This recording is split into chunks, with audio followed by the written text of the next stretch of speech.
Alright, no messing about, I'm picking Wicflid. I just fancy having a bit of fun. And while I'm at it, I'll refresh my memory of the game.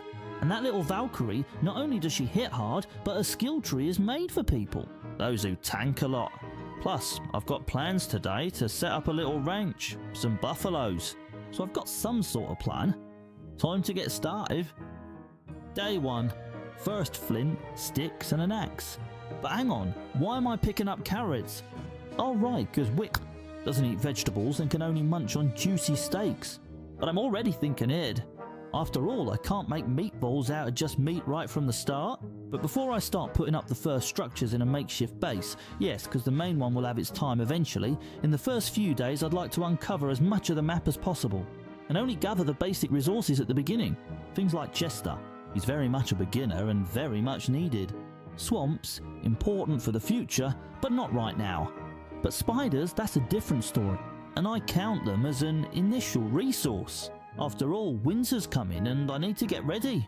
And another important milestone unlocked, because I came across buffalo already in the first grass biome. And they'll be important for Wicflid herself, because most of her upgraded items need their fur. That's why, so the spiders wouldn't stress her out. All of them in the area had to disappear. Thanks to that, I practically already had the webs to make a jacket. I just need the koalaphant's trunk.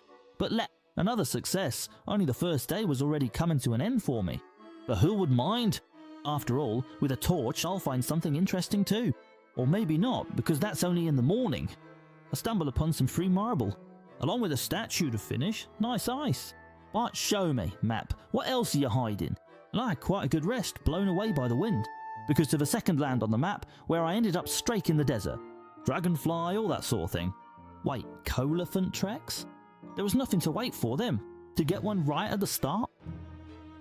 I was also hoping for some free machine parts from the bushes struggling to grow, but no such luck. And so I set off again, following the elephantine creature. You probably think I'm about to tell you that I found the old chap straight away. Found and hunted him down immediately. Well, not quite, because my plan was somewhat thwarted by the wolves, of which there were plenty in the area, and they were exceptionally daft. Because they mainly focused on Chester, which meant I could calmly take them out and collect a load monster meat. Yes, only it's a shame that not a single fang dropped. And to top it all off, I lost the trail of the Koalathon. Yeah, a bit rubbish, but I'll catch up with him yet. Only first I had to grab something to eat. You still remember the spiders? Well, it turns out that in this spot, after a moment, I also stumbled upon a gigantic nest.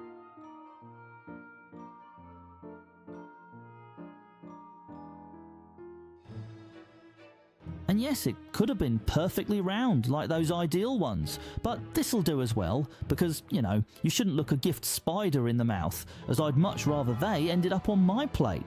And I have to admit, these are top tier spiders, because they even sorted me out with some gold. And what's best, I didn't even notice it at first glance on my mini-map.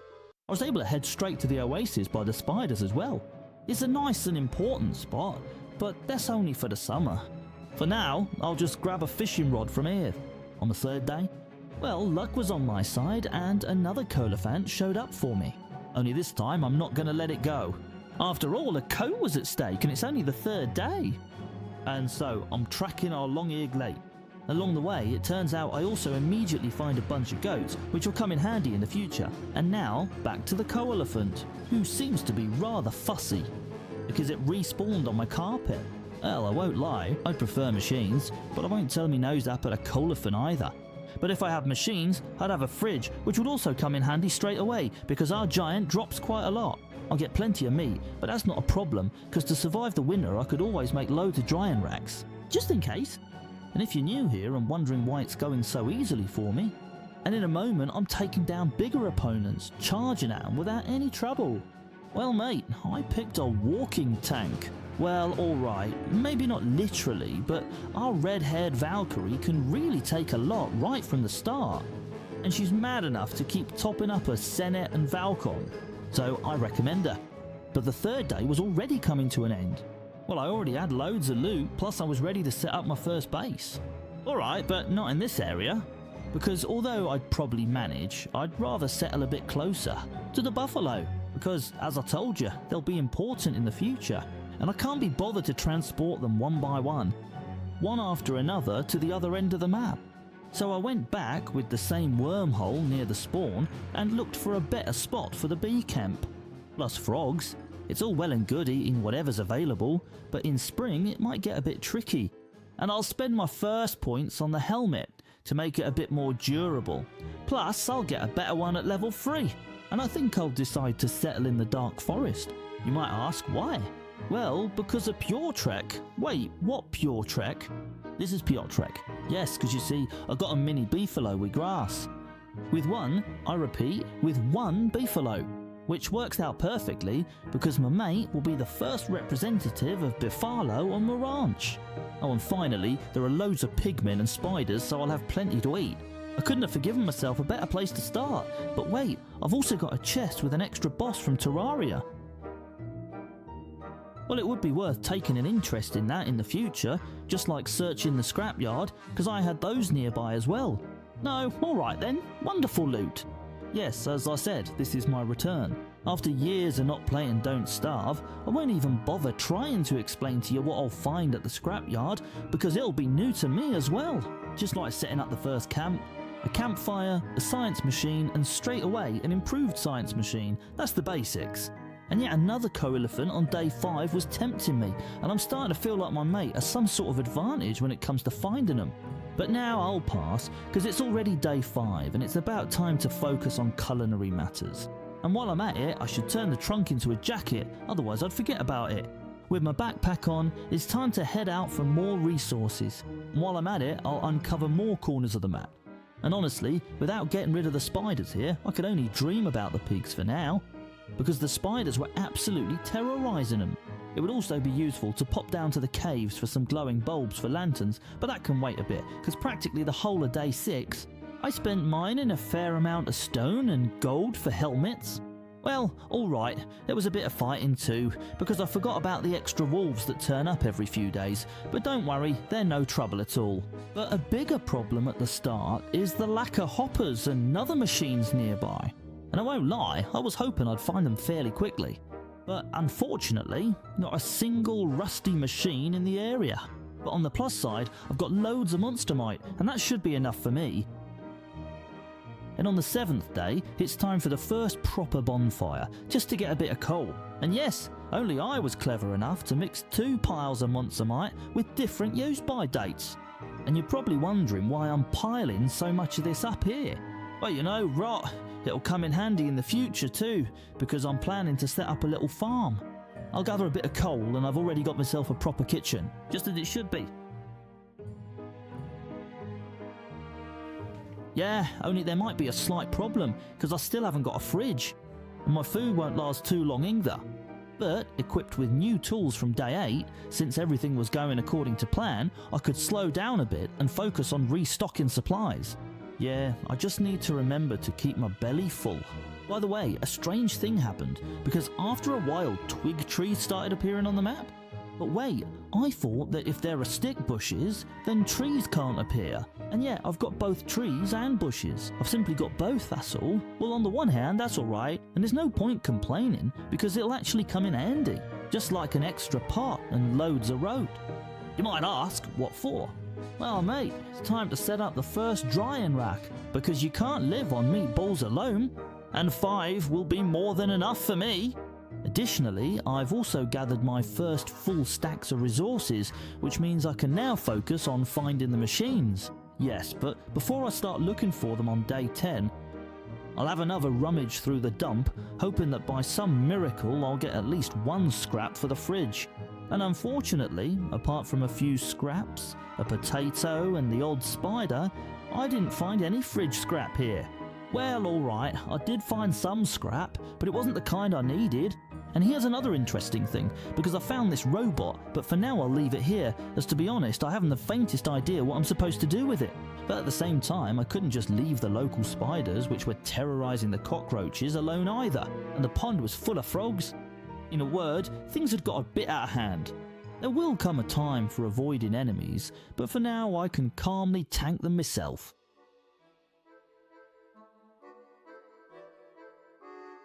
And don't ask me why. Once again I placed a cocoon in the same spot. I just had a brain lag. But the upside was that Piotrek let me shave him calmly at night. Yeah, but just that one time won't be enough for him, because to make anything from his fur, I'll have to shave him a few times. Poor Piotrek. And after a moment, I could start producing loads of dried meat. Yeah, and it would be worth finally investing in the first lamp. And also, while we're at it, unlocking a better helmet for our Wickfried. And what about Piotrek? Oh, he'll be fine. Your arse will grow back. And someone might be wondering now, why didn't I go straight for the lamp? Or why isn't all this being built in the cave anyway? Because the cave is the best place to start, but don't worry, there are plenty of ways to survive both winter and summer. And on my first attempt, I decided that I'd actually build on the surface. And as for the cave, that's just for now. I need some glowing bulbs. And also to have a quick look around the area for the future. Ah, Bunny! Oi, you cheeky monkey! We're not playing like that. And to my misfortune, it's a full moon. It's a bit of a shame because I didn't have a farm at that moment. A pigs, you might ask, why is that a shame? Well, if I had such a farm, I could easily farm loads of food right now. The pigs turn into werepigs, and if you put a pig skin on the ground and fence it off, you can get rid of them very quickly, because they'll be too busy trying to get to that pig skin. But no worries, it's my first go after years. No one's expecting me to try hard here. So I crafted my first lamp, but I didn't even need to use it that night because it was a full moon and there was no point waiting around with so much of the world still left for me to explore. And no, I wasn't at all annoyed by the lack of machine parts for the fridge. And you know what's funny about all this? The map is quite large. I mean, it's definitely very stretched out, and it took me a while to find the first machines. You think? Just like that, all cheerful, wandering among the birds, I realised that I had almost stumbled upon the day 3 machines when I was hanging around the oasis, because it turned out all I needed to do was go back to the oasis. Yes, but every cloud has a silver lining, because now I've covered a large part of the map, and so I had it uncovered, thanks to which I found another guardian statue, and finally I also found the autumn biome. A biome that's quite large, just like the King Pig's belly. Oh mate, we'll be trading again in the future. But on the evening of the 14th, another fight awaited me. I really had to put in some effort, and luckily for me, I got a few machines out of it. But no worries, I'll save them for later as well, because for now, 6 pieces of scrap are more than enough for me. Now, I just had to head back, because surprisingly, everything was relatively far away. And honestly, I just can't imagine travelling around this map in the future. I mean, who would do it? Who would cover so many kilometres? There was still the bison, I suppose, but Fang seemed like a quicker alternative to me. But let's not forget, I've got that one worm tunnel. It takes me from one end of the map to the roads. But never mind, because finally, on the 15th day, I could start with the spear tree, to unlock the unique electric Wickflit spear as quickly as possible. Oh, and Piotrek's gone a bean again. Oh, and I forgot to mention that while I was wandering about here and there, I also found Pan's pipes, which is quite a find to be fair. But the most important thing, I've already got a fridge in the base, and I'll pack the first supplies into it.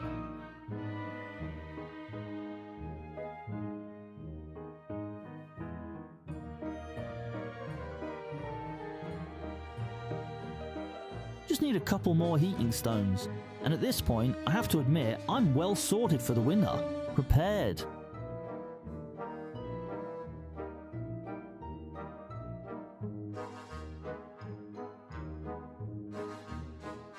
Day 16, winter's just around the corner. As I mentioned earlier, the spiders were effectively wiping out my pigs in the area. So unfortunately, there left me no choice and I had to carry out a swift elimination. Well, alright, perhaps not swift, but certainly effective. Because at this point, as I mentioned before, I needed ham bats, which are those meaty clubs.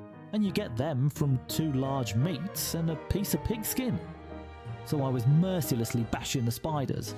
But did you see, I've got a craving for the winter boss and more. And for that, I'll need a better weapon. And sure, I could have waited for the electric spear, but don't you think a Valkyrie who only eats meat would look epic with a massive meat club? I already regret saying that, but I also wish there was a mod for that, like one for obesity, for example. Alright, I'm just having a laugh. Day 17. Preparations for taking down the bosses were still underway. I'd already got the marble for a new helmet, and you can't tell me it doesn't look so much better. What's more, I was only missing one perk for this guy to be able to heal with every hit I landed. And to be honest, I tell you, I reckon it's the strongest helmet in the game. At this stage, out of the early ones of course, and with this beauty on me head, I can easily handle most opponents. But to guarantee myself a bit more resistance, it's time to craft some armour as well. Wooden armour is the best option at this stage. And no, I'm not talking about fighting off a plague of spiders.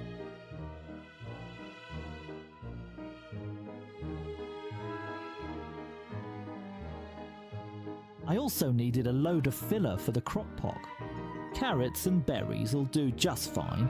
I could have just wiped out all the frogs as well, but a colophant dropped right into my lap. And I have to admit, it's a much better loot. There's lots of dry gleat. Means a fair amount of stats for us. Stats, that is. And all of them too. It's not like any will be left out. But herding it into that corner is honestly a challenge. There we go. Lovely. And for now, the trunk itself won't be of any use to me. But I can always eat it. To restore a load of health, you see. And I won't lie, it's a bit sad. The thing is, up to now, I haven't had a single tusk drop that I could use for the set. The tailoring set, that is. But there's still a chance to get one as a drop. From the bones scattered around the map, so there's no pressure. And to make sure I've got better quality food, I could do with some eggs as well. So I've already got half a trap sorted. And when I get back, I'll sort out the cage as well. But some of you have probably already guessed what I'm planning. Since one of the recipes I remember was pretty OP, namely pierogi. Oh, believe me, they'll be reigning supreme in my kitchen. So to make them, I'll need eggs. So for that, I had to quickly head out to the swamps. And no, not for a tentacle spike. And although I wouldn't say no to a dart and a resurrection altar, I came here for a different reason. For loads of reeds to make paper. Because our future employee, forced, yes you heard right, forced to lay lots of eggs, needs a comfortable nest made of paper. And to make one, I needed reeds.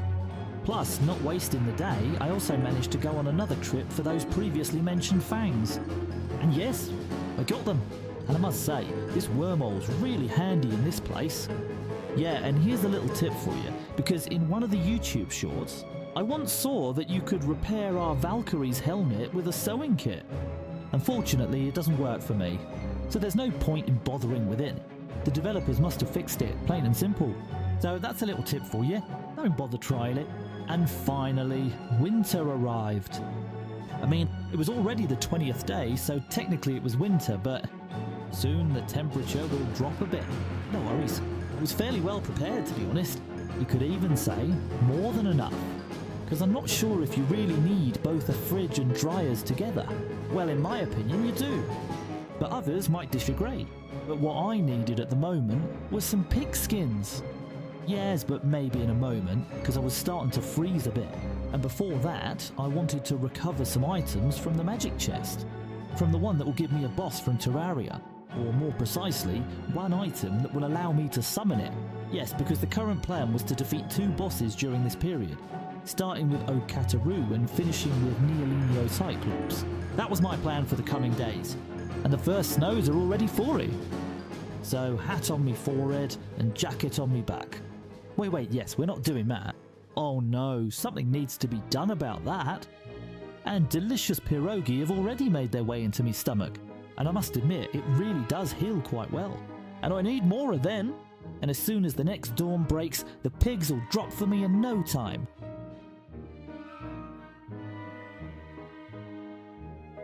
Now that's what I'm talking about. And since I already had a better guaranteed weapon, it was time to get ready for the eye. What do I need it for?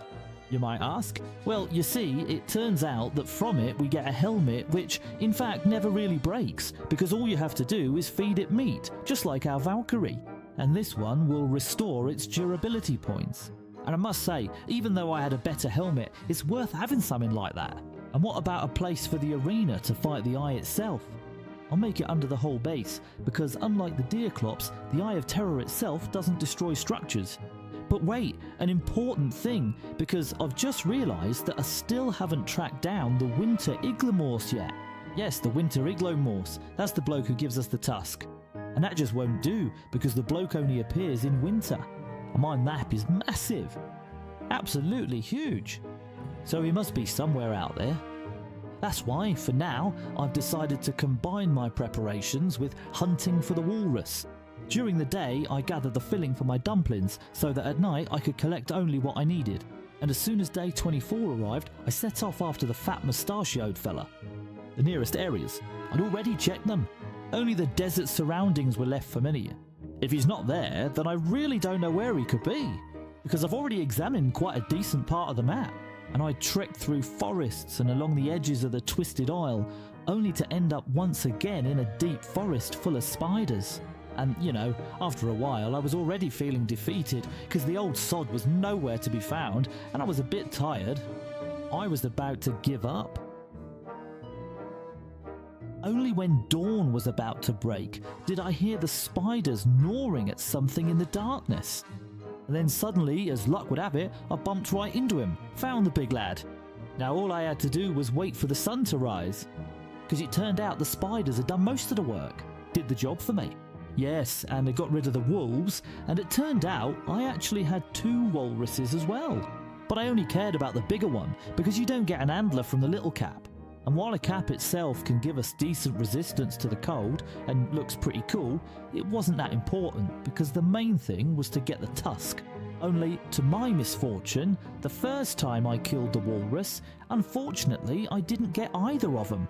And I'm so glad that he respawns every now and then. And you just have to wait a little bit, I think it's exactly 3 days. And then go back to the same place.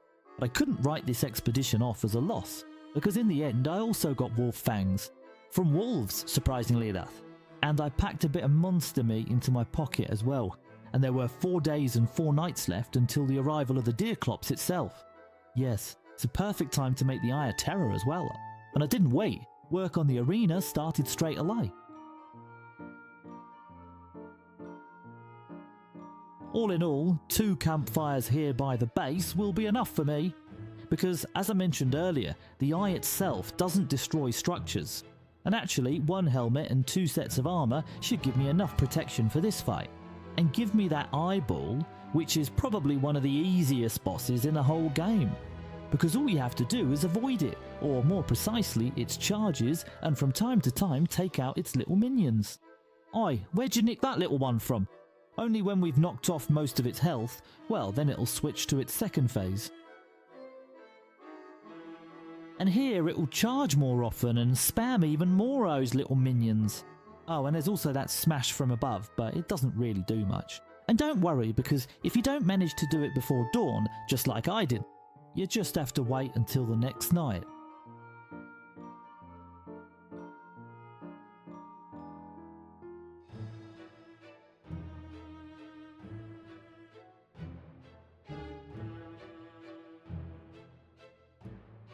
And it's time for another round. The second one, which honestly only lasted a moment because I just had to finish off the cursed eye. And the aforementioned helmet was now mine. Yeah, now we've got a second helmet for the Deerclops.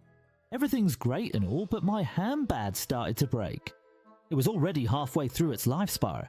And if I want to take down the Deerclops, I'll need a fresh one. You might ask, why's that? Well, because if its durability drops to half, it'll only deal 50% of its damage. But at this stage, getting the resources for a new one wasn't too difficult. And after restocking on fresh bulbs, I spent the rest of my free time preparing for the showdown, as well as making useful things I hadn't crafted up to that point, such as, for example, a cylinder for another science machine, or even boats. Because although I didn't have to look for the lunar island straight away, since our heroine doesn't eat vegetables, so things like stone avocado won't be of any use to me, unless just for recipes, those little monkeys or the crab granny might come in handy one day, and to find them, well, we'll have to set sail on the sea. Yeah, but that wolves would come out of the sea? On the 30th evening, I really didn't expect that. Now those are proper sea wolves, I must say. An interesting starter before the main course, because as soon as night falls, he himself will arrive. He's already panting, already wheezing, which heralds the end. But not my end, rather the end of winter. Yes, because the deer cyclops always comes at the end of it. And although he's tougher than a little Deerclops, he's not actually that difficult. And it's possible I may have gone a bit overboard with the preparations, But not seeing the effectiveness of his dodges, this giant really didn't pose much of a threat. Well, at least not for this character. What's more, he appeared far from my base. He won't destroy any of my structures. And after taking him down with officially the end of winter, well, maybe not literally, as it will still last a few more days, which means I'll have time to gather whatever I haven't collected yet. But at this point, in my opinion, the hardest part of the game is done. Now it's just about surviving the summer. Yeah, but he did wreck my drying racks. But wait, that's not important right now, because I'm just chuffed about taking down the Deerclops. But I nearly forgot the most important thing, because the McTusk has respawned. So there's no point faffing about, I'm heading straight to the wormhole. And I need to catch that bugger, because the Tusk will come in handy. I'm waiting till the next season for him? Well, not really. And just like before, I used the spider trick. Because as soon as I dealt with the ice hounds, all I had to do was lead our mustachioed mate towards the nests. So he'd aggro onto the spiders, and I could calmly catch him and finish him off. Yeah, no worries. Don't ask how long I was chasing after him, because every single spider that appeared on the map had to scare him off. Lubilum, the most important thing's been obtained, and thanks to it I'll soon be able to move around the map faster. Yes, only I still had to get out of here by jumping into the first wormhole I could find, which took me to the swamps. Good to know. Although the one from the start of the game was, in my opinion, the best, and at this point there was nothing else left for me to do but to get on with preparations for...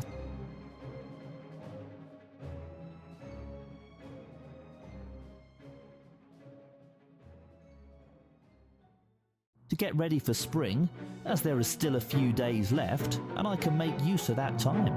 First and foremost on the things I haven't done yet, and the golden tills. Thanks to them, I'll be able to work a bit longer, but for now I'd like to focus on creating a new learning machine, and for that purpose I'll need rabbits, which I can still get at the moment, because soon I'll have a bit of a problem with the arrival of spring, as then the rabbits won't appear anymore, and I'll have to wait a while for the next learning machine.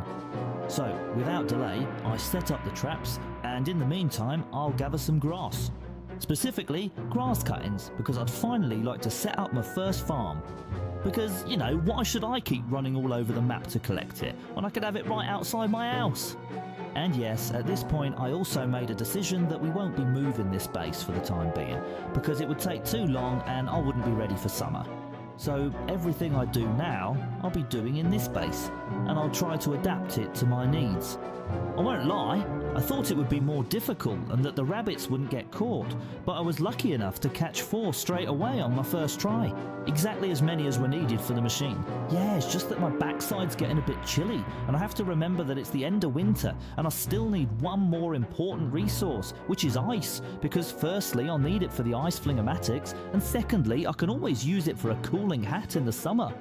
And yes, I know there are more effective ways, but at the moment I couldn't think of anything else. Additionally, another problem cropped up straight away, because if I build a new science machine, most of its recipes will require that blasted fuel. And here's where a certain problem arises, because Wigfrid is quite a resilient character, mentally resilient, since all you need to do is fight with her to regain sanity. So for now, shadows are just a pipe dream for me, and I'll have to find some way to gather a bit of that fuel, or possibly push her sanity to such a state that shadows start appearing. But that's for the future. Now I'll start collecting everything I need, beginning with grass and wood. Oh, I'll need a lot of that, because later on I want to set up a bigger storage, and it would be great to have it organised. After all, I've also got a robot which I could repair in the future, and he'll be sorting those things for me. But until then, you know, I'll just keep chopping wood. And so me nights and days pass by, chopping an incredible amount of wood and occasionally bashing a pig or two. But do you remember when I mentioned the ice? I completely forgot about it, and had to dash off quickly to collect all the blocks of ice from the area. Because yes, I know I was supposed to collect it, but it just slipped my mind. While I was at it, I remembered that I could still find a bit of food in the penguins' nests, but the ice was the most important thing for me, because later on I'd only be able to dream about it. Oh, and Piotrek has multiplied, which isn't bad news either, because in spring there should be even more Piotrek multiplying here. And then, not only will I have a supply of hair for my own recipes, bison hair of course, but they'll also give me loads of meat. But one must remember about freshness, and rabbits also have their own expiry date. So on the 34th night, I quickly set up another science machine related to magic. And as I mentioned earlier, well, I'll have to figure out how to summon those shadows. Yes, I know, I could have used the statues as well, but I wouldn't go for them just yet, because even though I've got the walking stick and I'll be a bit quicker, I still didn't feel up to it at the moment. And I spent the next day gathering loads of stones, as those will come in handy too. And finally, gold for better tools. And actually, I could start trading with the Pig King, but for that I'll need a fair amount of loot to be able to bribe that wretched pig. And at last, day 36 arrives. And what do I see? That the snow is beautifully disappearing from our land and spring is beginning. But when spring starts, you have to put up a lightning rod. Oh, and most importantly, I'll also make myself a hat from the eye, because who would want to get soaked? Although maybe I would, because later on it'll turn out that it's the best way to lower my sanity. But that's for the future, because now I'll focus again on gathering loads of wood. Yes, I know, it's totally boring, but you have to do it if you want to have a beautiful base. Alright, maybe not beautiful, but much better. Plus, you can always run into an Ent in the forest who won't be too pleased that I'm chopping down loads of his mates.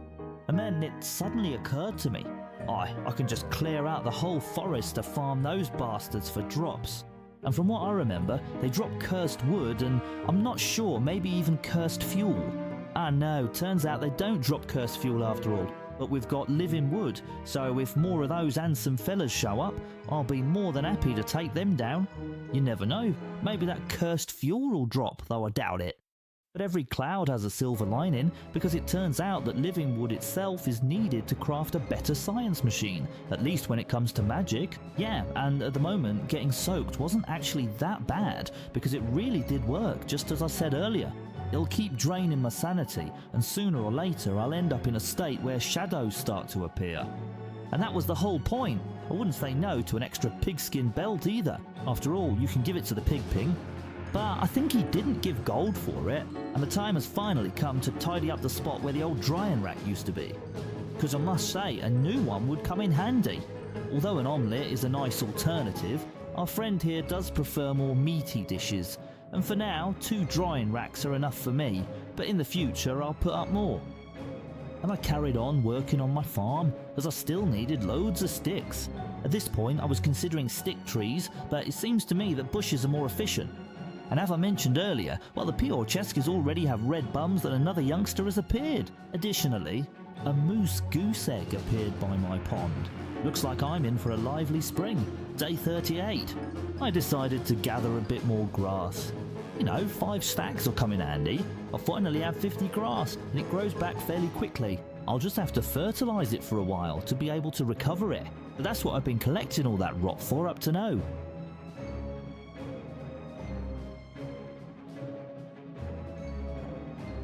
I've already gathered a decent stock of saplings, so it's time to set up the first fire pits.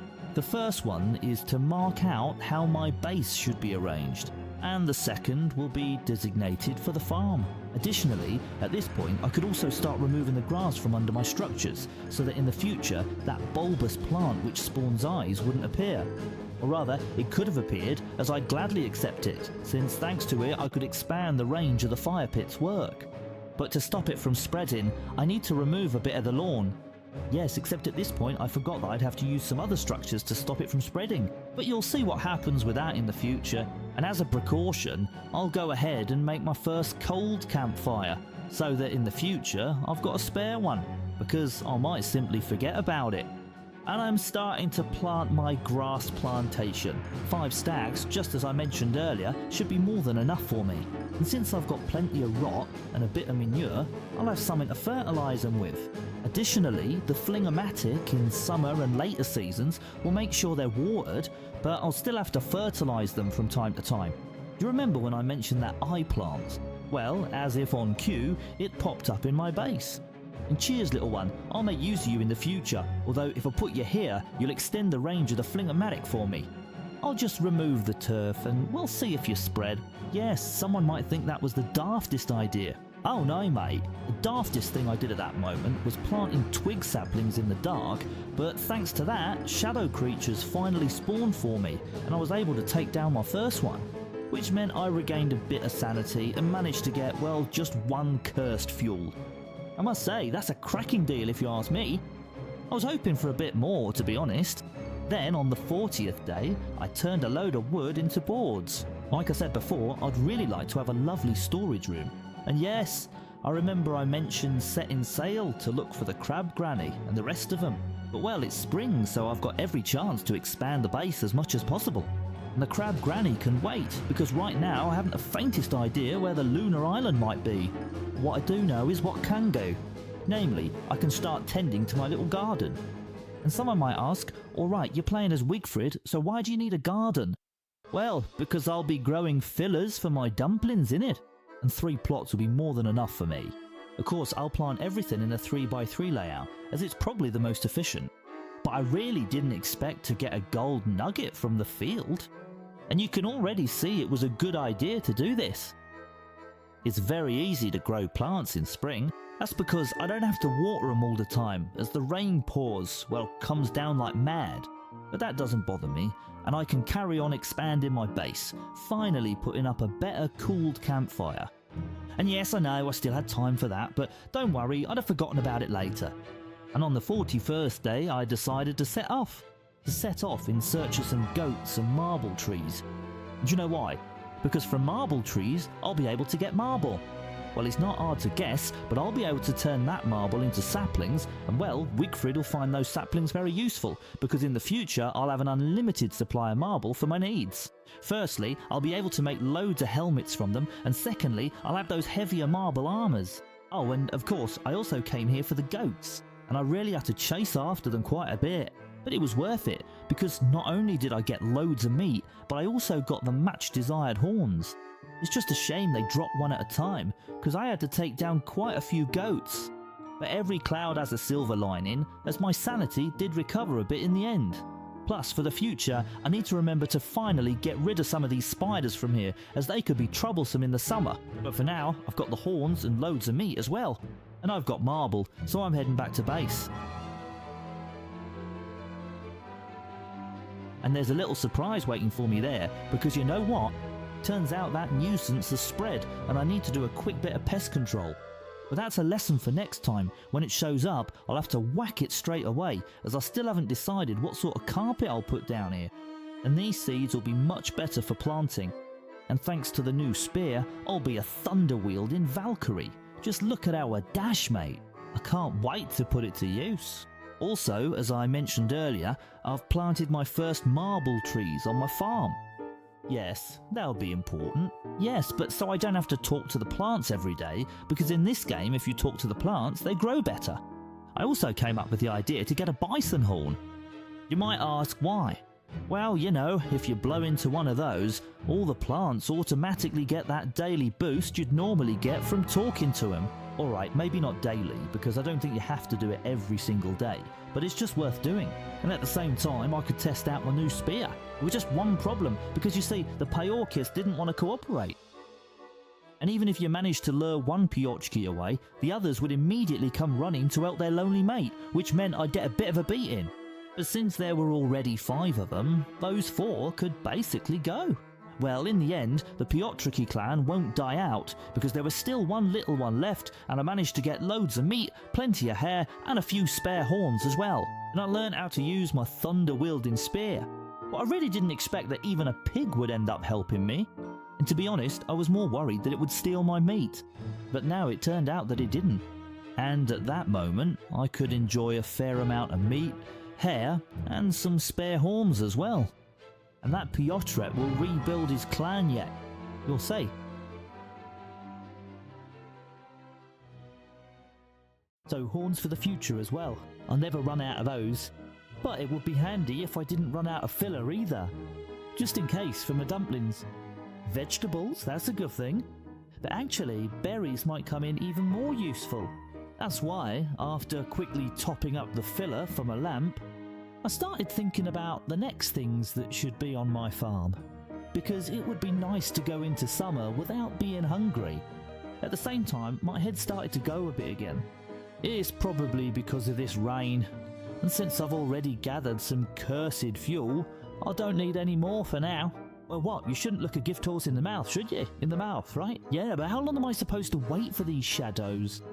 Finally. And I must say, they've got a bit lazy. But my field hasn't got lazy, which gave me an amazing harvest. At the same time, I could already plant the next up, and those that I harvest, I'll be able to partly store in the fridge, but I also don't know if it wouldn't be better to give them to the bird. Because in return, it'll give me specific seeds, and I'll be able to plan my field for the future, but also just with vegetables alone. That bird's dead, and I'd like it to give me more eggs for me delicious dumplings. And the best, so to speak, dish for the bird itself will be monster meat. And since there are loads of spiders around here, I'll get it quite quickly. But you know what? I didn't expect that. After taking out a whole bunch of spiders, I'd run into the queen at that very moment. To be fair, she hasn't got much health left and I could take her out without any trouble. So I took on the challenge and dashed at her like a madman. Blow after blow. Oi, oi, hang on, what sort of spider is there? Why is she spawning underground spiders? What sort of cheating is this? But anyway, she wasn't much of a problem, and at a certain point the matey, she simply couldn't handle me, and all I had to do was stand there and tank her. Thanks to that, I got the Queen's Memory Hat. And loads of useful things like Monster Mite. I've another boss as well. I can tick that one off the list. And with the Monster Mites, I can repair the Eyeball Hat. Yes, it's just that I've got another shadow on my hands. But that's no problem.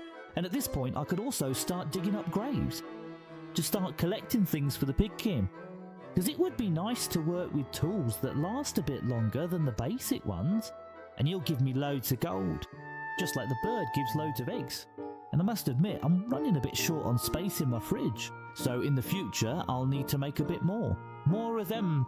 Well, unfortunately, for now, I have to deal with recurring headaches. Or to be more precise, my sanity is getting worse and worse.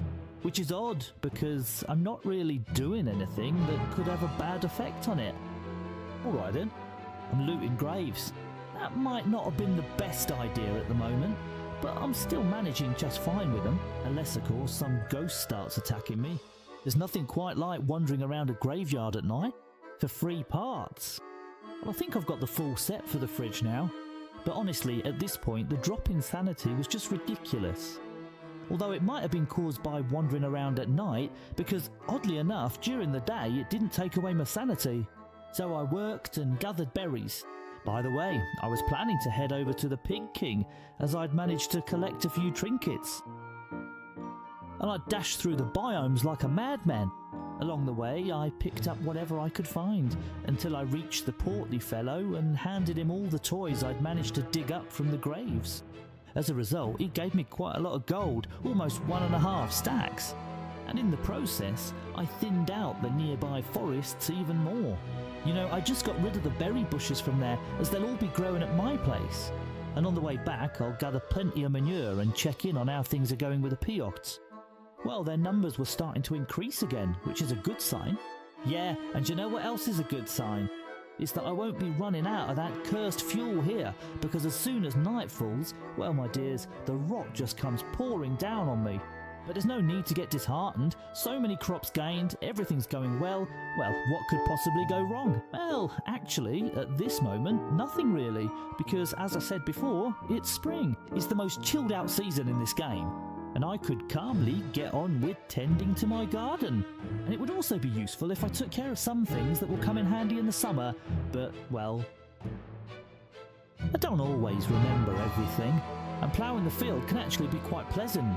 And yes, I know that if I arrange the vegetables in a certain way, they'll grow better, but for now I was just trying to plant as much as possible. So, you know, to have loads of food, because I'll always have plenty of wood here, so freezing to death isn't really an option. And since I've got quite a lot of supplies in the chests, I decided to make a new hat. Namely, those goggles, because as far as I remember, they used to increase your sanity level. And then, at last, I could get on with sorting out my storage. After all, that's what I'd been collecting all that wood for. Over so many evenings. At first, it was meant to be a simple layout. So 9 chests, 3 by 3. But I quickly changed my mind and made it bigger. Which means I won't run out of space in the future. Because just look at the vegetables alone. They grow so quickly for me. I barely have time to plant one before I already have to harvest it. Right, there was no point waiting any longer. I need another fridge. And there we go. That's the life, innit? And after a moment, I had another lesson. Because I found out that my unique spear burns that meat plant seedling. Well, I didn't expect that, but the important thing is that this rubbish didn't spread here. And after I finished my storage and sorted out all the minor chores, it was about time to rearm myself and set off on another expedition. But not too far away. Because in order to gather another load of food, since day 55 was getting quite close, or on day 49, I wanted to take down the goose moose. Right, you might say, but why are you going to fight it? The goose moose? After all, it's completely useless. Yes, but it gives loads of food, although I won't be able to make much out of it. But at the same time, I'll be able to tick off another bus. And here, the fight isn't difficult, because all you have to do is avoid its head, or possibly just keep hitting it as much as you can. Unless, of course, a nearby buffalo decides to help us out. In that case, the win is in the bag. And you know how good it is when the buffalo chanks those little bastards for you. I'm talking, of course, about the young goose moose. Because just like the Tazzies from Lunitius, they can really dart about. But they also provide quite a bit of food. And really, all you need to do is wait them out. Because at a certain point, when night falls, they'll start heading back to their nest. And then I can calmly collect everything for myself. Yeah, but Piotrek, you just leave me alone. Great that you helped me, but leave me be, you old git. And the dogs as well, are you lot off your heads?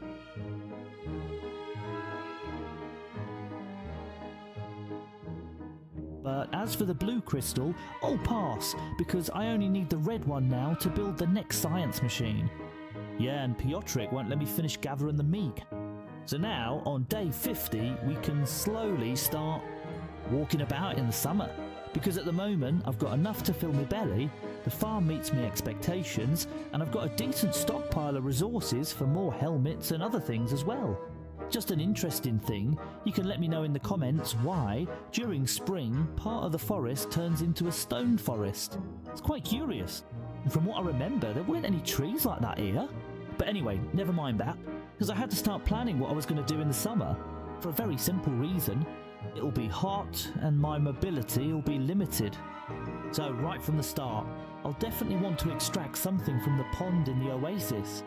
It's a topic for goggles so I can move around the desert. Well, I'll take on the desert post. I don't know. But certainly, to protect myself from the heat, I'll also want to explore a large part of the cave. To find ruins, and maybe I'll manage to craft some tools from Tulity. That I don't know. We'll live and see what I find there. And now, on the 50th night, I set off on another little expedition.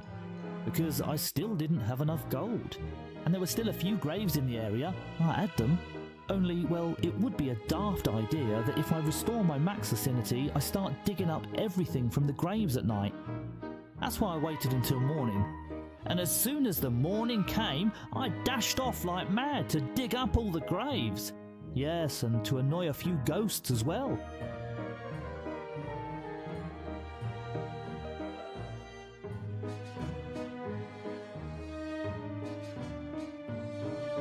Along the way, I was also hoping for a red crystal, so I could make, of course, a purple one, which I needed for the next machine. And I managed to get one as well.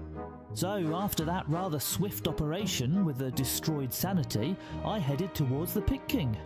And that old geezer will take anything. Literally anything. Thanks to that, I've almost got another stack of gold collected. And the rain is just drizzling down from the sky. And my sanity is going down the drain. Well, just as I said earlier. I certainly won't be running out of cursed fuel. Same goes for bat guano, because surprisingly, they were dropping it everywhere. And thanks to that, I was finally able to fertilise the rest of the berries.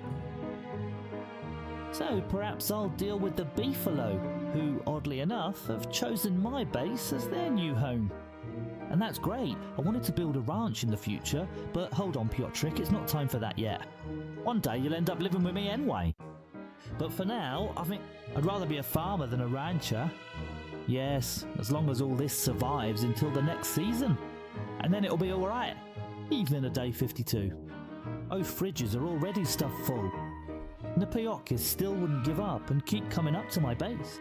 Once again, I had to leave only the youngest one alive, because the older ones still didn't understand why they shouldn't come here. Ah, those poor Piokis. How many of them have I taken out? But what wouldn't you do for some tasty meat?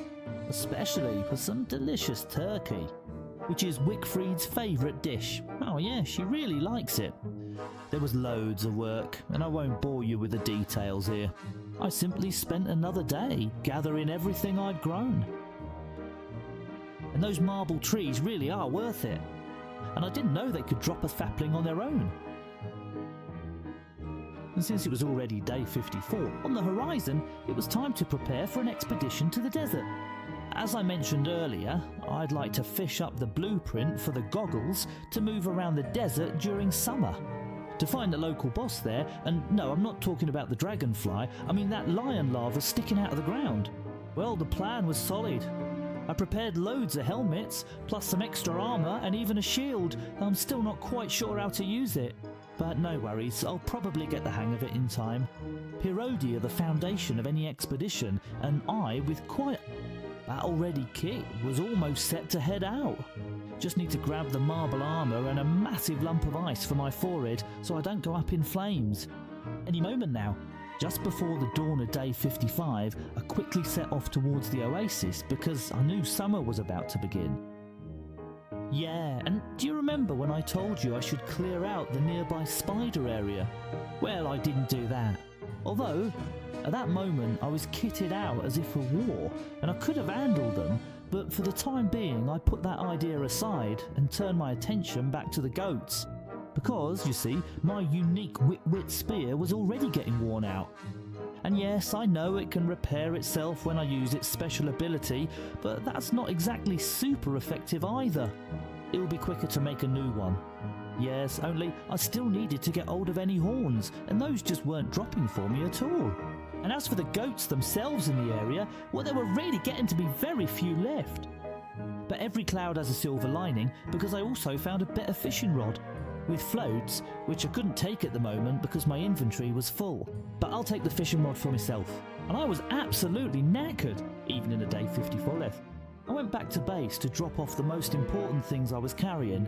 Well, in the end I had 17 pieces of me. Yes, and here you can see, you'll spot it straight away. But I didn't notice it immediately, and I sort of ignored it. Because of another Piotrek who was absolutely battering me, I didn't notice that another plant had spawned in the Bullies, and I downplayed the problem. What's more, my sanity completely crashed at night. When there was only one summer left, I quickly dropped everything I gathered. I crafted a brand new handbag, because, you know, I had loads of meat in the end as well. Oh, and you're probably wondering why Piotrek is following me around. Well, at some point, just to bribe him, I simply fed him, and yes, I know. I could have made them a salt lick to start taming them already, but don't worry, there'll be time for that. Just like I thought there'd be time to harvest the crops from the field, so that's why I didn't pick them at that moment. And I forgot that in the summer it would be so dry that they might spoil, and very quickly at that. After gathering everything I needed, I set off for the desert again. Well, as I mentioned earlier, I wanted to fish a blueprint out of the pond. And of course, I started doing it with the minimum number of sanity, and I even ran for it, at night no less. Forcing my way through a horde of wolves, and then through a swarm of spiders. Blimey, how they get on my nerves. But in the end, I was prepared for the fact that it wouldn't be easy here, and that I'd have to face an entire army here. But finally, day broke and the spiders gave up. The same can't be said for the shadows, because they tried to have a go at me from the shadows every now and then, but I could calmly get on with my favourite thing in all games, fishing. Thanks to that, I managed to collect a few blueprints. And you might be wondering, why? I said a few because I didn't even have time to check what blueprints they were. Oh, and I also got a hat from Cult of the Lamb. I managed to get it as a drop. You can definitely give it to the Pig Ping, just like loads of other trinkets. But then, why not? Did I pay attention to what I fished out from the blueprints? Well, for a very simple reason. I had to hurry, because another army of spiders was charging at me, and this time with a queen. But I didn't know that if you cross the pond and just stand on the other side, they won't bother you. Unless of course they find a way to finally get to me, and more queens will appear. Someone must be having a proper laugh here, and I mean a real one. A right laugh. Because I can't even fish in peace. Unfortunately, it was just goggles. I didn't manage to get any. But I did have 2 crowns from Court of the Realm. And the safest thing was to head across the desert, because it was quite short and I could quickly reach the king, the pigs, and return to base by the safer route. Along the way, I also picked a few cactus flowers for a special little jacket. More like a Hawaiian shirt, really. Maybe so. And now all I had to do was wait for the fat king to wake up, and in the meantime collect a bit of dung as well. Of Gomer. I'll get you yet, little one. Yeah, but as soon as the pig wakes up and I trade with the pig king, summer will quickly remind me of itself, and I'll have to start putting up cooling fires as soon as possible. Because this time I didn't take one with me on this trick, an ice cube, which was a big mistake.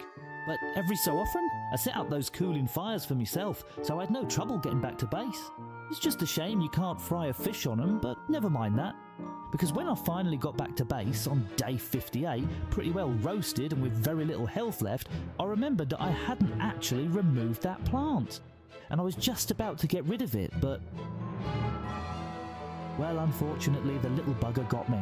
But hang on a minute, that's not the end of the video. Remember one more thing. I've got 2 altars in the world to use. So, which one first? Did I head to the first one, which was in the swamps? Well, it was the closest. And taking advantage of the fact that it's summer and the nights are quite... Sure, so it will be easy for me to get back. All the more so, I still had some time to spare. Yes, only to my misfortune, it turned out that on day 58, the wolves still had to come. Because I can hear their noise in the distance. Alright, I made it to the altar. I was reborn! And I dashed forward, not stopping. At breakneck speed. Just so the downed wolves wouldn't catch me. And I still had to figure out how, now without my gear, yes, because the plant ate it, to get rid of the cursed plant and its helpers from my base. Oh, I was lucky that it hadn't eaten absolutely everything, of course. Yeah, but night fell straight away. And my lamp? Well, unfortunately, it ran out of battery. And I'm so glad the guard has that little lamp, because I spent the whole night next to him. Either way, I kept hitting the same eye over and over so it wouldn't nibble at me. But the next problem was overheating at night. Well, you could say it was just bad luck, not the runs in this case. Still, every cloud has a silver lining. Morning came, I put the lump on my head. And the monstrous plant. I defeated it, but didn't get anything else back. That really stung, because I had quite a lot there. Armour, a goat's horn, and loads of helmets. Same goes for the tools. Yeah, that really hurt. What's more, this lump of ice is great for keeping me cool, but it soaks me through, which causes even more drops. Insanity. And I really can't be bothered to fight mobs if I run into any, while also dealing with overheating and shadows. That's why, for now, I've decided to get myself ready and head down to the caves, and I'll wait out most of it there, the summer. Or just the next few days, really. Just to survive this summer as easily as possible. I even sacrificed my field for it. Just to survive. Chucked a bit more fuel onto the fire pits too. Oh, and I also made myself a shirt, but for that I had to head out to the swamps at night and gather a bit of grouse.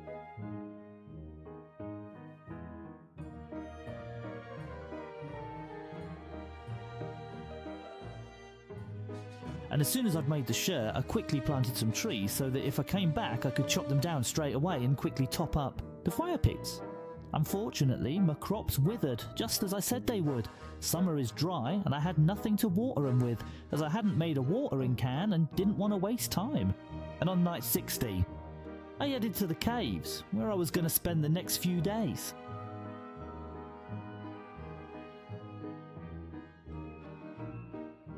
Yeah, unless the shadows do me in. But I've got a bit of dried meat, so I should manage. And I was exploring the underground, bit by bit, aiming to reach the central biome, because from there, it's easiest to get anywhere. But I wasn't that bad. Straight away, I found a giant tentacle at the very start of my journey, and after a moment, I reached the central biome. And do you know who I found there?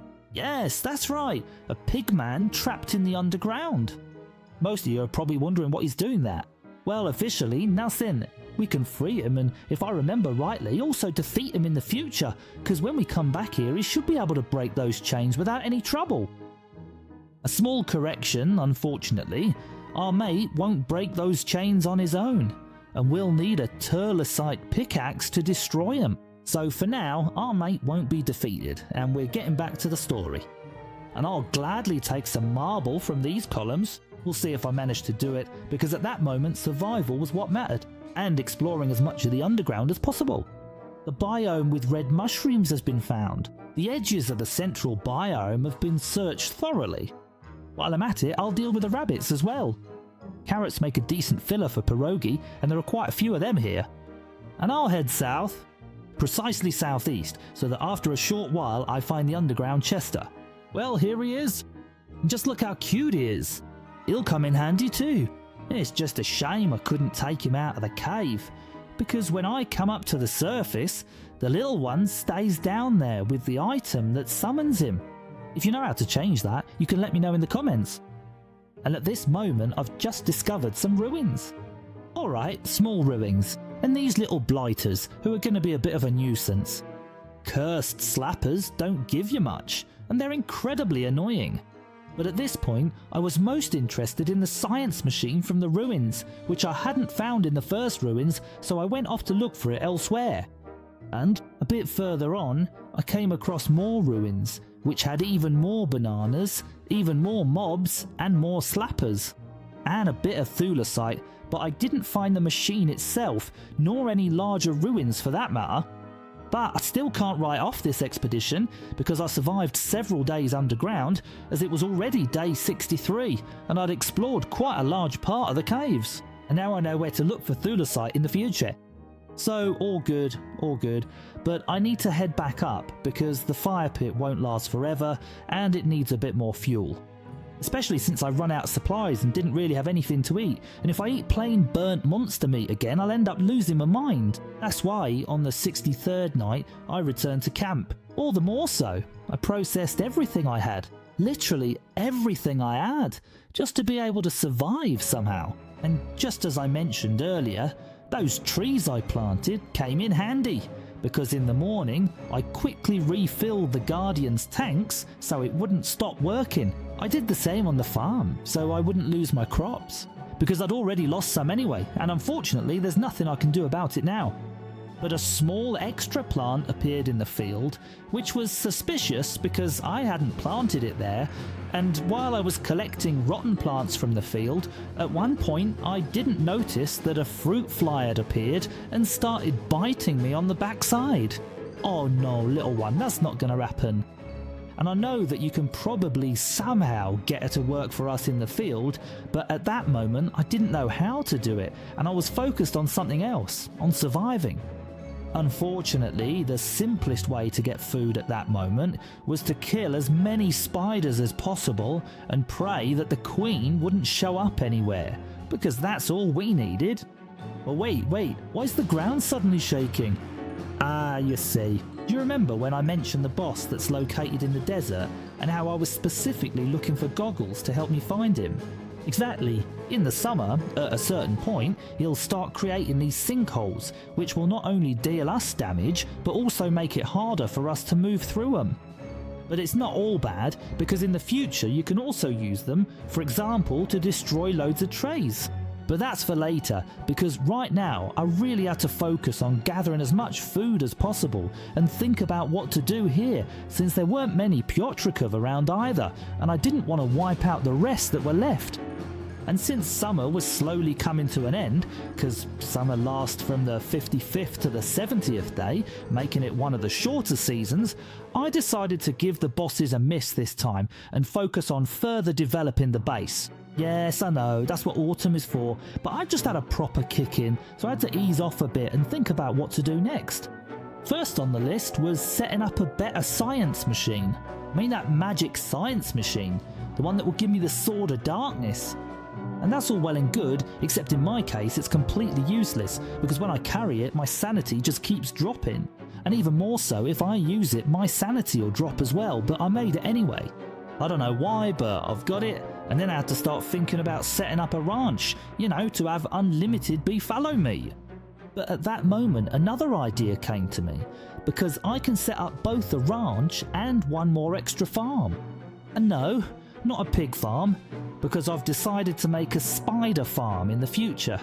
But before that happens, I'll stick with birds for a bit longer. What does it mean to stick with birds? Well, what I meant was that I made some extra bird traps, which will provide me with a bit of meat.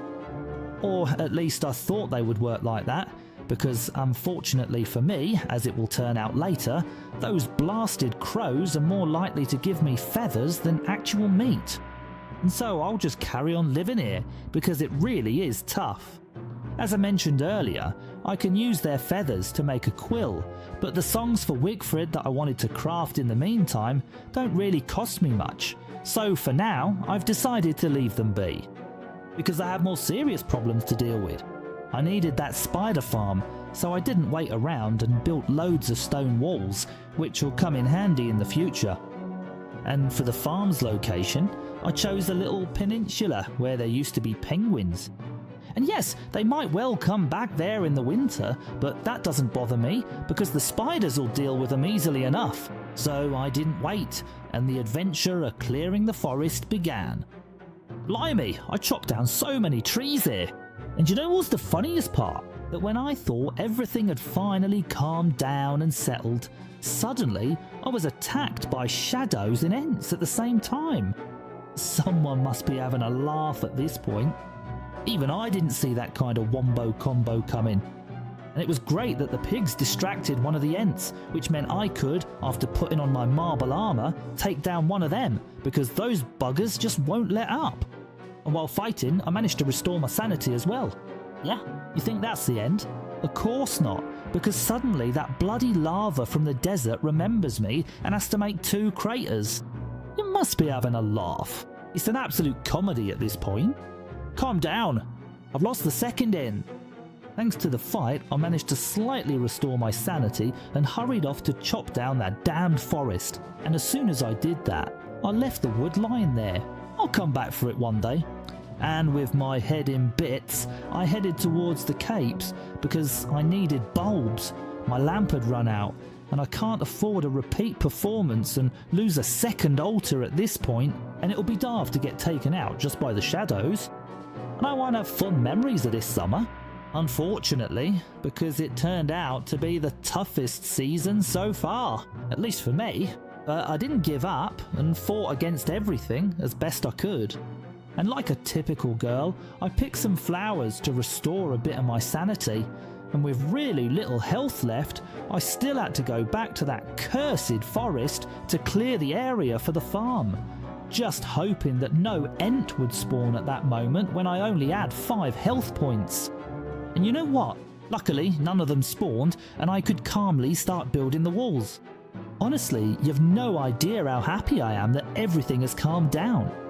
Really? At this point, the stars started to favour me, and I was able to finish the wall and tidy up the whole area.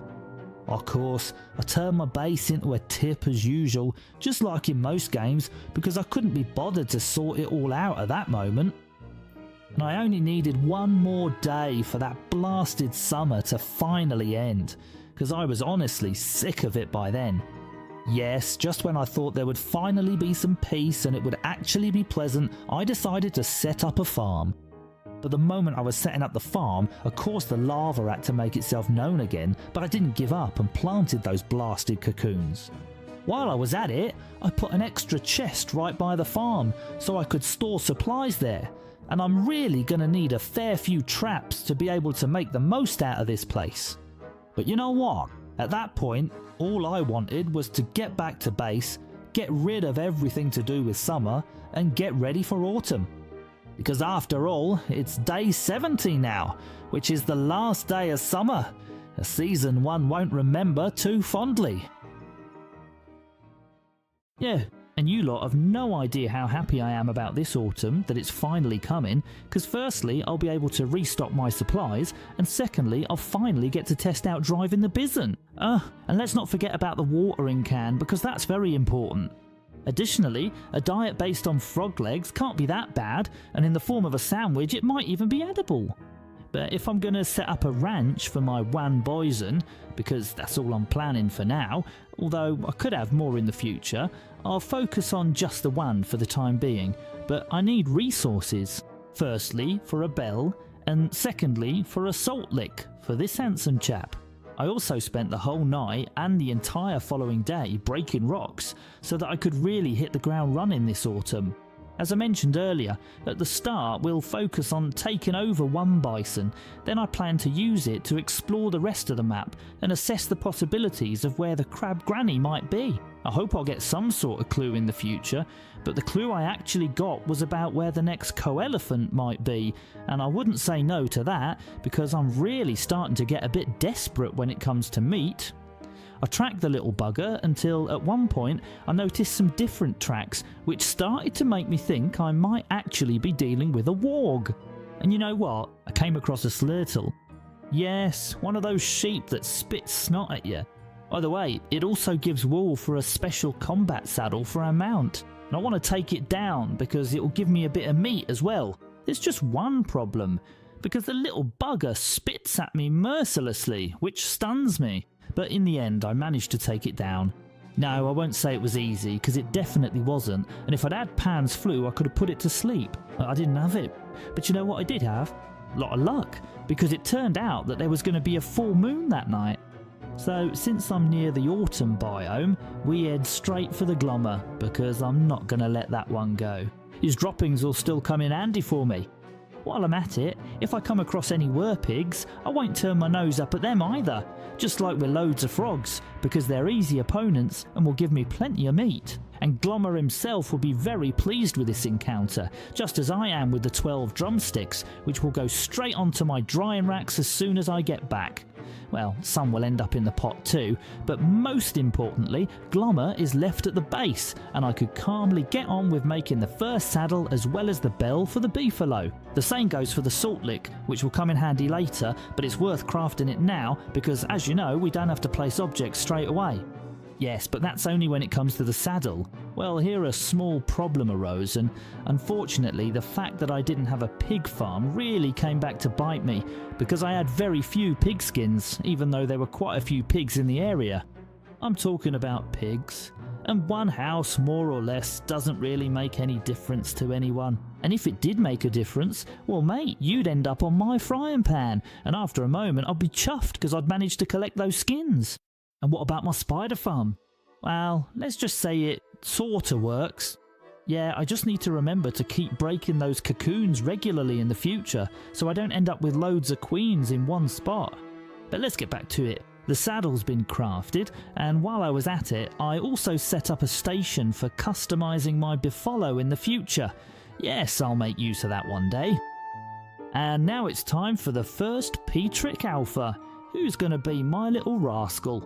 Yes, if he can be tamed, which won't be easy at first, because I'll have to ride him for quite a few days. It's the fastest way to tame a beefalo. But wait, a quick exit from the game. Adding one essential modifier to the game, Buffalo Stats Bar, so that we can of course see the stats of our bison. And now I can get on with some proper riding on my trusty steed. And yes, I know that Wigfrid has a special saddle, but I'll make it another time, because right now I ought to feed him, as the better fed he is and the better I look after him, the quicker he'll be tamed and the higher his trust level will be, which means I'll be able to ride him for longer and at a faster pace. Yeah, and the bloke is absolutely gobsmacked, and that's after restocking on sticks and grass. Yes, because that rascal can actually eat it. All that's left for me is to get ready for the training session. By the way, I also decided to make him some jam, because he can basically eat anything. Well, alright, most things, but he does eat things made from fruit, for example, although unfortunately those don't really fill him up much. But that's beside the point, because at this stage all I needed to do was ride around like a madman, and my plan was to check out all the unexplored nooks and crannies on the map at this point. Only I had to be a bit unlucky, and on day 74, when I was dealing with this, I heard the wolves coming for me yet again. But I had a cunning plan, because I started fighting them among the frogs, which meant, well, it's not hard to guess, the frogs started helping me, as long as I didn't hit one of them and have the whole lot turn on me. But the upside is that they lose interest very quickly, and I could get back to riding Piotrek in no time and dash across the map like a madman. And I must say, it did take me a bit of time, 2 whole days full of adventures, but Piotrek himself is a quick learner, and in truth, taming a buffalo on Lycfrid goes very quickly, which is a huge advantage for her. And I've got most of the map uncovered, well, apart from the swamp, but I've discovered most of the continent. On top of that, I couldn't have expected such a gift. Loads of tumbleweeds rolling about on one end of the map. Well, nothing for it but to break them down and get a few free parts for more fridges and other things. And what's more, I finally managed to find a clue on how to reach the crab granny. Only I can't get her back because she's drifted off too far. But it doesn't matter because now I know where to look for clues. And now I just need to get back to base on this rascal because I'm starting to get really hungry, while this glutton here is the only one who's full. And on the evening of the 76th day, before nightfall, I returned to my base. My mount was perfect. It had reached level 15 loyalty, or rather level 15 domestication, perhaps that's more accurate, and it had subtly changed its appearance because it had such a sweet little face, and at last I could fill my belly, as there was plenty of food waiting here for me. Yes, loads of shadows.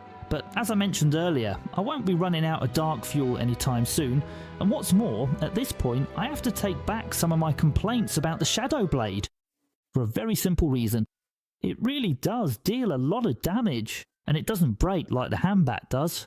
So I apologise to everyone I offended with my ignorance and for not appreciating such a marvellous weapon, and I could finally get on with thinking about the ranch. That's why, after restocking on grass and twigs, I made some fences, which I'll use to build an enclosure for our Piotrek, and a few walls will come in handy as well. Yeah, there's just one problem, because the little rascal threw off his saddle and wandered off, but not for long. Hunger will get the better of him, and he'll come back to his owner. In this case, his owner is a lady, and I'll quickly build him a lovely enclosure in his biome, where I found him. Alright, well, not exactly him, but his ancestor. Sorry mate, you're not mistaken, this isn't an enclosure for Ents. Unfortunately, I had to gently explain to my mate that he can't stay here, because although he's big and strong and I could probably make use of him in some other way, I'm afraid I'll have to pass on having an extra Ent.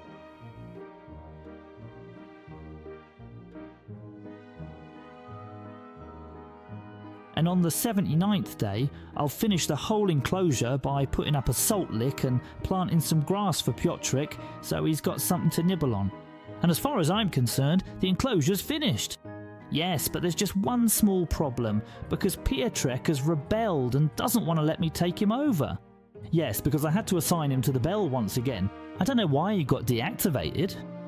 It's possible he wasn't happy with the previous journey and the previous hassle, but this time he ended up in the right place, and I could get on with preparations for the sea voyage. And why should I limit myself? After all, it's autumn now, and this is the perfect time for it. All the more so because I know where I'll find a clue to get to Grandma's, and knowing the journey would be quite long, it was worth preparing for it. A bit of food and better equipment for the ship, because a mast like this will come in handy perfectly. I just don't know why I made it. I don't know whether it's a buoy or a mooring post for the boat, since I haven't unlocked the port yet. But I made it anyway. Yes, an extra lamp, which will come in handy on the journey, because one will stay on the ship and the other will be waiting in my inventory, just in case if the journey happens to take a bit longer than expected. And on the 82nd day, I could calmly set off into the desert to the place where I found the clue about Grandma, so I could get her. At the same time, I grabbed an extra supply of food, since an otter happened to cross my path. And now that I know where Grandma is, it's time to set up the mast. I didn't really think this through, because the main problem is that I don't have a rudder, and I won't be able to steer this boat very well. Well, unless I row, because unfortunately my mast only pushes me in one direction, so I'm left with rowing. and so I rowed across the sea at night, and along the way I also hit a few rocks, but with my luck the boat didn't get too badly damaged. And on the 83rd day, pushed along a bit by the currents and the wind, I reached, just as I thought, Granny's Islands. No two thing. I reached Lunar Island, and it's nice to know it's here. I just don't know if I should be walking around here right now, because I could get into a right mess, and my mental state could really take a hit at this point. But who's going to worry about that? Well, certainly not me, because I immediately rushed off to collect loads of moon glass. You might ask, why? Well, if I sail over to Granny and the tasks are fairly simple, then I should get some blueprints for better gear from her. I mean, better tools, but there's still time for that, and I could set off further towards the open sea, off on an adventure. Yeah, it's just that this paddle isn't the most efficient, and it would be great to find that sea log to craft a much better one.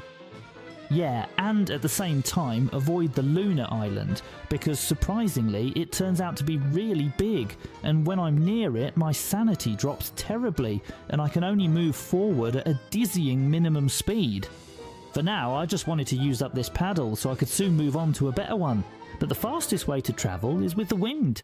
Yeah, and I should also watch out for pirates, who I actually managed to avoid without any trouble because the nasty little monkeys were already coming for me. But thanks to my mast, I was much faster than them, just as I was faster than the shadows chasing after me, who plagued me throughout the whole journey. And unfortunately, I won't manage to reach Grandma on the first attempt because I've run out of supplies. And to be honest, I'm not planning to take any risks. All the more so if I'm playing as a character who only eats meat. Well, on Grandma's Island, I won't find too many things to munch on, so after a quick docking and returning to base to fill me belly, unfortunately for that purpose, I had to take out the remaining Piotras in the area, which meant I didn't know if I had any left, and to be honest, I didn't even bother to try and find them. So I decided that I'd quickly restock my supplies and set off on my journey again. Yes, only there was one problem, because by accident I created a stuffed aubergine that Wickford can't eat, and there's nothing I can do about it. And next time I need to remember to check the recipes I create more carefully, because I have a feeling I might seriously regret it in the future. You know, I had an idea that in the future I could surround the berries with some sort of wall so that I could quickly catch the turkeys, since those actually spawn. He's stolen my potato! Now I won't forgive such an insult, and to make sure I definitely don't run out of meat, it would be a good idea to simply start fishing in the pond, because I can dry those as well. And that's not a bad idea at all, since it will give me slightly better meat than the usual small stuff. While I was at it, worried that I'd wiped out the population of Piots in my area, I went to check the other spot where I found the rest of the buffalo at the very start of the game, and luckily for me, it turned out there were loads of them there, so there's nothing to worry about. If I need them in the future, I'll just come here without a second thought. I just thought there would be a few more of them breeding here. Still, I'm lucky, and I managed not to wipe them all out from the map. Yeah, lucky is saying a lot, because you see, when the 86th night comes, I hear wolves again, and I think to myself, bloody hell, I have to lure them out of the base or they'll burn everything down.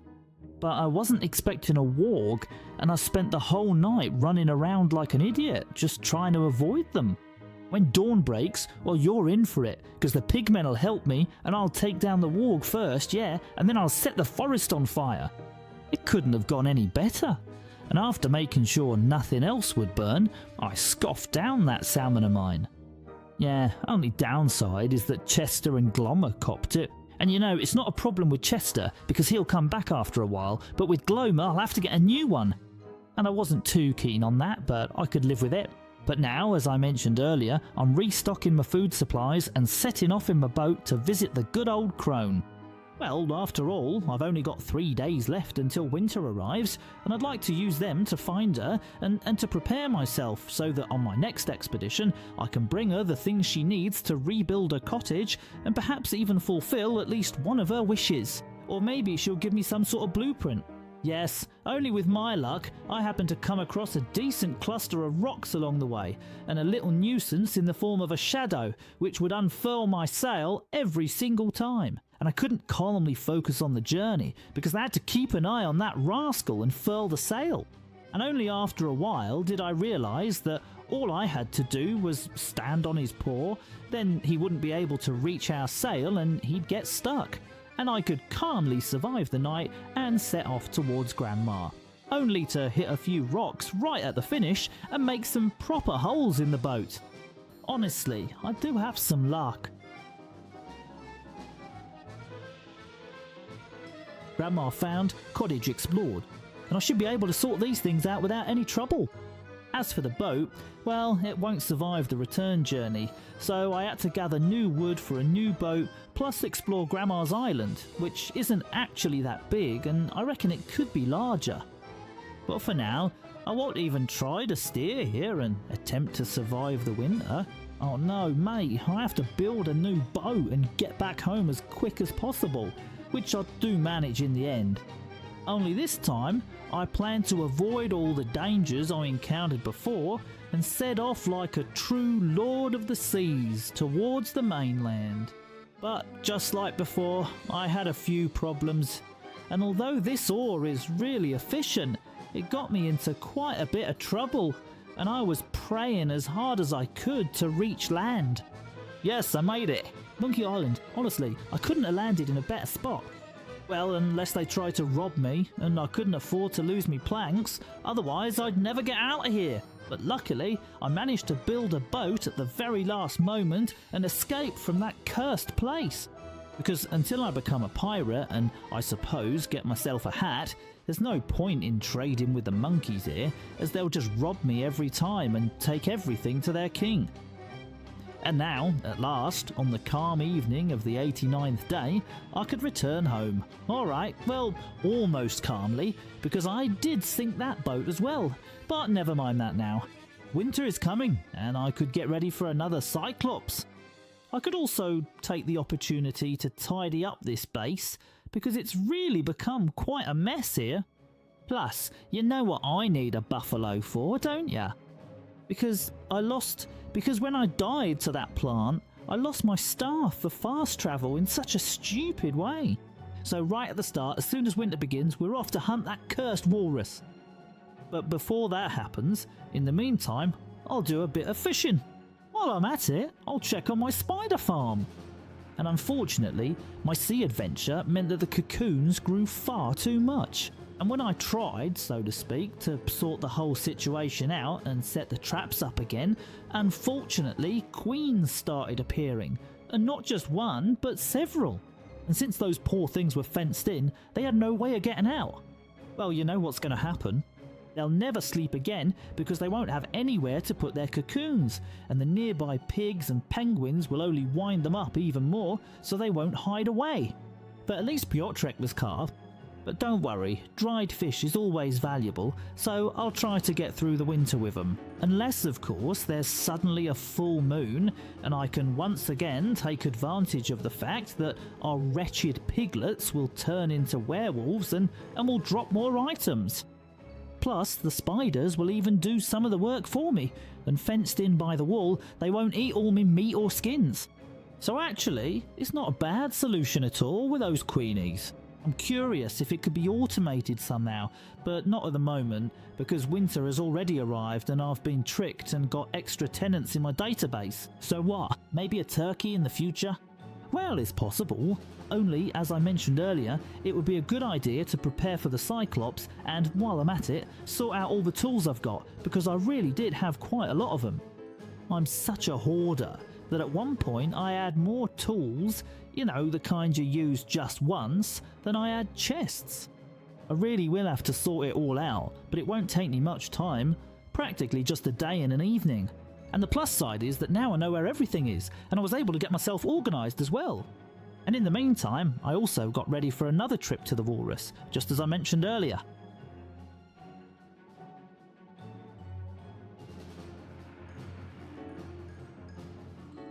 And on the evening of the 94th day, I set off after the bugger, taking advantage of the fact that there are hot springs along the way, so I gently warmed up a stone for myself. Unfortunately, I don't think I'll be able to take on the dragonfly now, because that would require quite a bit of preparation. 20,000 health points. Well, who on earth could top that? All the more so, it would be tough to fight her without a staff. And as for the walrus, well, I found him fairly quickly again, because he got into a scrap with the spiders, just like I did. Which made my task a bit more complicated, but I had a bit of a run around with the spiders at night. I got rid of all of them, of course, and in the morning, dodging another spider queen, I quickly set off after the walrus, as unfortunately the spiders were attacking him. But no worries, just 2 hits were enough and the chap was down. Only of course, as usual, he didn't drop a tusk, and the little one unfortunately managed to hide in the igloo, and that was the end of my hunting. So maybe at least I'll cheer myself up and hunt down the Spider Queen. After all, I'm pretty well prepared.